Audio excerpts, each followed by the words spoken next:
ফি জান্নাতি ইয়াতাসাআলুন। জান্নাতীরা যখন জান্নাতের মাঝে চলে যাওয়ার পরে আনিল মুজরিমিন, পাপাচারী যারা জাহান্নামী আছে তাদের সম্পর্কে বলা হবে।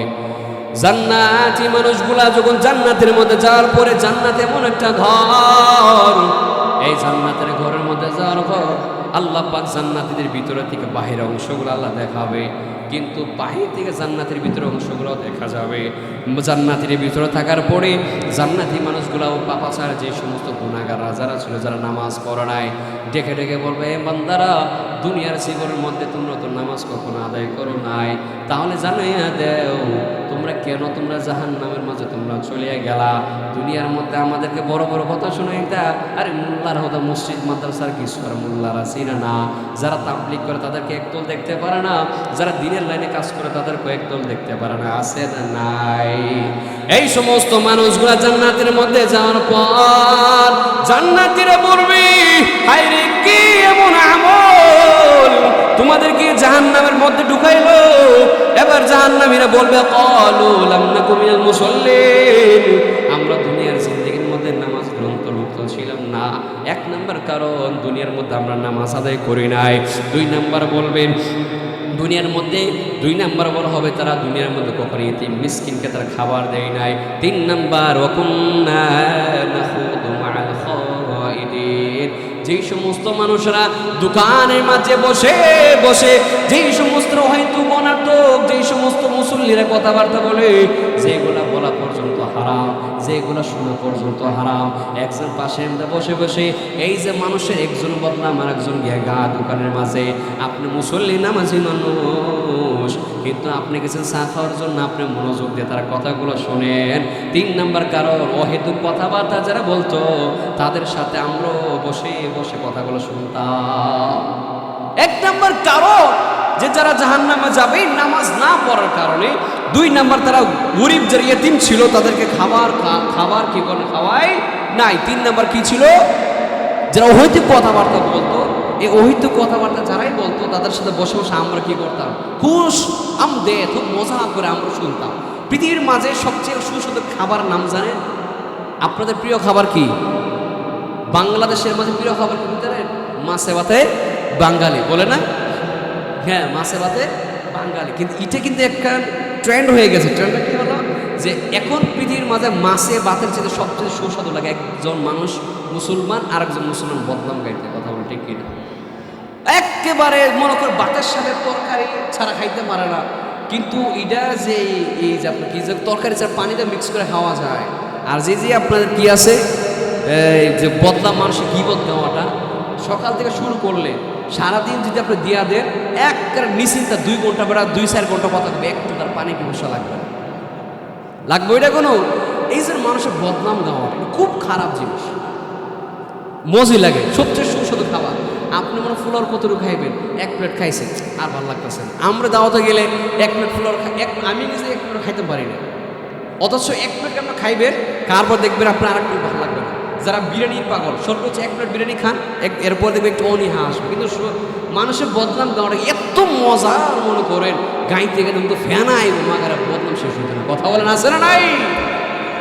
এজন্য আল্লাহ বলে, কুন্না নাখুদু মাআল খাইদিন, যারা মানুষের হয়তো কথাবার্তা মানুষের পরনিন্দা করতো, মানুষের যারা বদনাম গাইতো, তাদের সাথে বসে বসে আমরা মনোযোগ করে শুনতাম। এজন্য আমরা কি বদনাম করতে পারি? জাহান্নাম যাইতে চান সবাই? যাইতে চান? তাহলে 1 নম্বর কি করতে হবে আমাদেরকে? সালাত। বলেন কি করতে হইব? সালাত পড়তে হবে। আপনি পড়েন মাশাআল্লাহ, ভালো কথা, আপনার স্ত্রী পড়ে ভালো কথা, কিন্তু আপনার ছেলে পড়ে না, বুঝাইবেন, বাপ দুনিয়ার মধ্যে আল্লাহ তোমার পাঠাইলো কেন বাবা, তুমি জানো? প্রত্যেকটা মানুষের একটা আশা নিয়ে বানা, আল্লাহ তো আমাদেরকে আশা নিয়ে বানাইছে। সে আশাটা হচ্ছে, ওমা খালাকতুল জিন্না ওয়াল ইনসা ইল্লা লিয়াবুদুন, মানুষকে ইবাদত, মানুষ এবং জিন জাতিকে আল্লাহ কিসের জন্য বানাইলো? ইবাদতের জন্য বানাইলো। এরপর আসেন, আমরা তো মনে করি অনেক বাইরে আছে ব্যবসা বাণিজ্য করি, আসারে বললো যে বলা হয় ভাই একটু ব্যবসা বন্ধ করে আপনার নামাজটা পড়ে আসেন। অনেক মানুষকে বলা হয়, এরা বলে যে হুজুর ব্যবসা করি যাইলে আমাদের বরকত হবে না, আইসা 2-4 কাস্টমার ফিরে যাবো, এমন লোক আসে না? এমন লোক আসে না? নাই, এই জন্য হ্যাঁ নামাজ পড়তে চান। অনেক লোক আছে দাওয়াতের পর বলে যে আমি যে চলে যাই, হঠাৎ যদি কাস্টমার সামনে না পা তো আর এক দোকানে চলে যাবো। আরে ভাই বিশ্বাস করেন, আপনার রিজিকে যা আছে আপনি আজকে না আসলো, আগামী করে হলে লোকটা আপনার দোকান থেকে কিনে নিয়ে যাইবে। কথা বলেন ঠিক কিনা? আপনার রিজিকে যা আছে এটা হবে, আর রিজিকে নাই। আপনার দোকান খুলে বসে আছে, যে ব্যক্তি সবসময় আপনার দোকান থেকে মাল চালিত, আপনার রিজিকে নাই, সে দেখবেন আরেকবার দোকানে ঠান্ডা লেগে গেছে।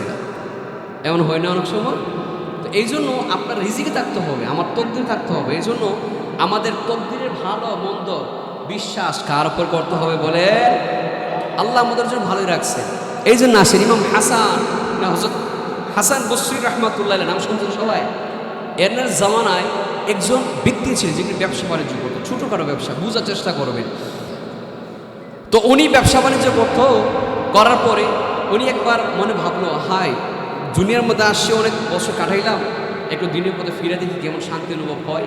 তো ইনি চলে গেলেন এবং হযরত হাসান বসরি রহমাতুল্লাহের কাছে বলছে, শায়েখ আমি আসি আপনার কাছে, আমার আপনি একটু কালিমা পড়ে সঠিকভাবে তবেস্তাকর পড়ে আমাকে কিছু আমল দিয়া দেন। আগের জামানে বুজুর্গরা, পীর সাহেব যাদেরকে বলা হয় বুজুর্গরা, এরা বলতেন সবার আগে আমার কাছে তুমি বায়াত হতে চাইলে, মুরিদ হতে চাইলে প্রথম নম্বর শর্ত হচ্ছে তোমাকে নামাজ পড়তে হবে। কী পড়তে হবে? নামাজ। তারপরে হারাম থেকে বাইসে থাকতে হবে।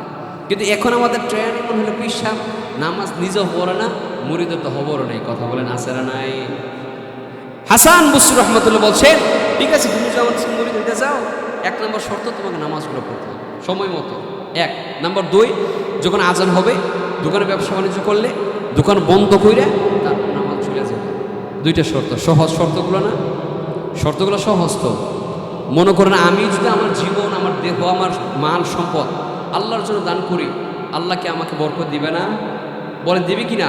পৃথিবীর মাঝে টাকা পয়সা হলে যে বরকত হয়, বিষয়টি কেমন? টাকা পয়সাতে সুখ আসে না, মাথায় রাখতে হবে। টাকা পয়সাতে কখনো সুখ আসে না, সুখ আসে একজনের পক্ষ থেকে। তিনি কে? আল্লাহর পক্ষ থেকে সুখ আসে।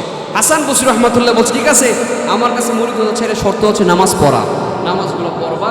দুই নম্বর কাজ হচ্ছে আজান হলে দোকানদারি করলে বন্ধ করে মসজিদে চলে যাবা। বাস, খাদেম চলে গেল, এই মুরিদ তার দোকানে চলে গেল। সকাল থেকে বসে আছে জোহর পর্যন্ত, কোনো কাস্টমার কোনো খবর নাই। আল্লাহর মতো মন খারাপ হয় না। তিনি আবার শিক্ষা দিয়েছেন, ইন্নাল্লাহা মা'আস সাবিরিন, ধৈর্যশীলকারীদের সাথে কি আছে? আল্লাহ আছে। বাস, আল্লাহর বান্দা মনে মনে এগুলো নিয়ে এসে দোকানে বসে আছে। পাশে ছিল একটা ইহুদির দোকান, বেদর্মীদের দোকান ছিল। আপনি কি মনে করেন মুসলমানদেরকে ভালো করে প্রশংসা বেদর্মীরা জীবন করবে? বলেন করবে? তো তিনি যে পাশে আসেন, পাশে বসে বসে টিটকারি মারে, সারাদিন কোন কাস্টমার নাই, হুদাদি বসে আছে। আমাদের মুসলমানদের মধ্যে এসবগুলো আছে, যে ব্যবসায়ীর কাস্টমার বেশি আর যে ব্যবসায়ীর কাস্টমার কম, হেরা টিটকারি মারেন অনেক সময়। তো এই জন্য ওই ইহুদি বলছে সারাদিন বসে আছে কোন কাস্টমারে। যাই হোক, ওর হঠাৎ আজান শুনতে পাওয়া গেল। আজান আসলো, তিনি দোকান বন্ধ করে চলে যাবেন, এমন সময় দুইজন কাস্টমার আসছে। আইসা বলতেছে, ভাইজান আমার কিছু মালামাল লাগবে। তিনি বলেন যে তোমরা কি শুনো নয়